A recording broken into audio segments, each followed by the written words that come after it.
Success doesn't start with winning the world. It starts with winning yourself. In today's story, we follow Eli, a young man who lost every battle outside because he never mastered the battle inside. But 1 year, 1 failure, and 1 decision changed his life forever.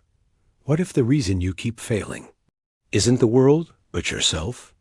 We often see failure as an external enemy, a tough exam, a competitive job market, or just bad luck.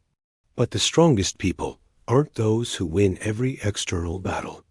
They're the ones who master themselves. Let me introduce you to Eli. He wasn't lazy.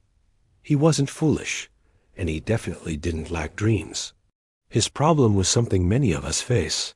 He just didn't know how to control himself. He'd start a new project with immense passion, but the moment he hit the first obstacle, he'd quit. He was paralyzed by the fear of what others might think, constantly scrolling through social media, comparing his behind-the-scenes struggles to everyone else's highlight reels. Nights were the worst. He'd lie awake, his mind racing with one thought: everyone is moving forward, except me. The world felt like a fast-moving train, and he was stuck at the station, watching it leave without him. Then came the year that changed everything. It felt like life was conspiring against him. First, he lost his job due to company cutbacks. The security he thought he had vanished overnight. Next, he failed a certification exam he'd spent months preparing for.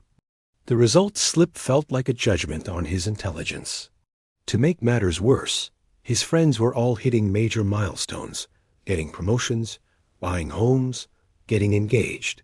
He, on the other hand, felt completely stuck, left behind in the dust. The pain was immense. It was the kind of pain that hollows you out. But sometimes life takes everything from you, not to destroy you, but to remind you that something must change. This pain wasn't his enemy. It became his alarm clock, ringing loud and clear. One quiet afternoon, while feeling lost, Eli stumbled upon a simple sentence in a book that hit him like a lightning bolt. Master yourself, or you will be mastered by doubt forever. Those words echoed in his mind. He realized that his lack of progress wasn't because of his job or the exam or his friends. It was his own wavering mind, his own lack of discipline. So right then and there, he made a new rule for himself, a simple but powerful one. 1 skill, 30 days, no excuses. He chose woodcrafting, a hobby he'd enjoyed as a child, but had long forgotten. He set up a small corner in his garage and began. The first week was a disaster. His hands were clumsy, the wood split, and nothing looked like the tutorials he watched. The voice of doubt screamed in his head, "See? You can't even do this." The second week was a test of endurance. He was tired, sore, and deeply unmotivated. Every morning felt like a battle just to get out of bed and go to the garage.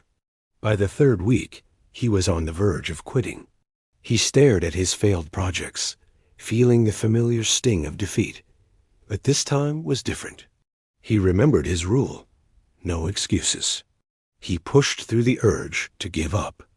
He realized the true challenge wasn't mastering the wood. The real challenge was mastering his own mind. Day by day, something started to shift. It wasn't a dramatic, overnight transformation. It was slow, almost unnoticeable. He'd spend an extra 10 minutes sanding a piece of wood until it was smooth.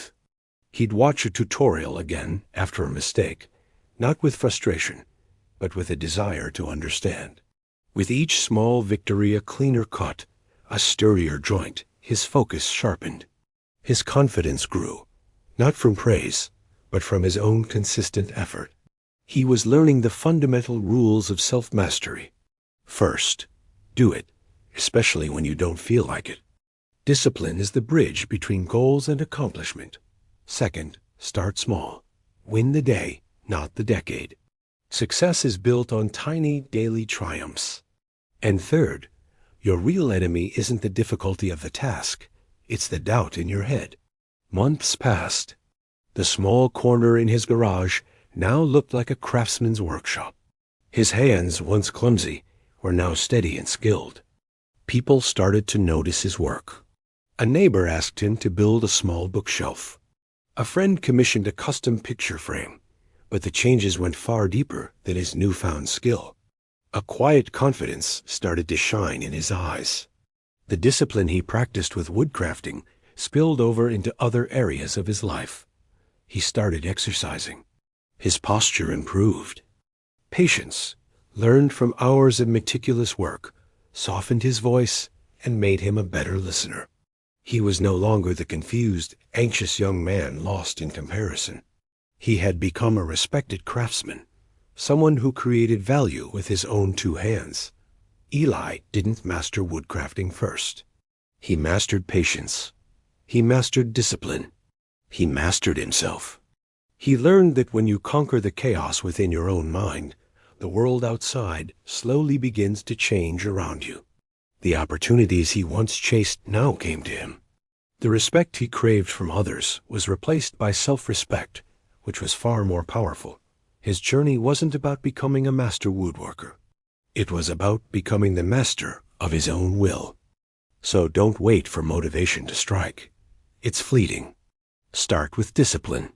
Pick one small skill, one small habit you want to build, and just focus on winning today. Win this hour. Even if your progress is only 1%, you are moving in the right direction. Because success isn't a destination you arrive at. Success is a direction you travel in. It's a series of small wins, strung together by your own commitment, day after day. Thanks for watching Orange Paws Stories, where every story teaches you English and life at the same time. If this story resonated with you, subscribe to our channel. Learn, grow, and start the journey to master yourself.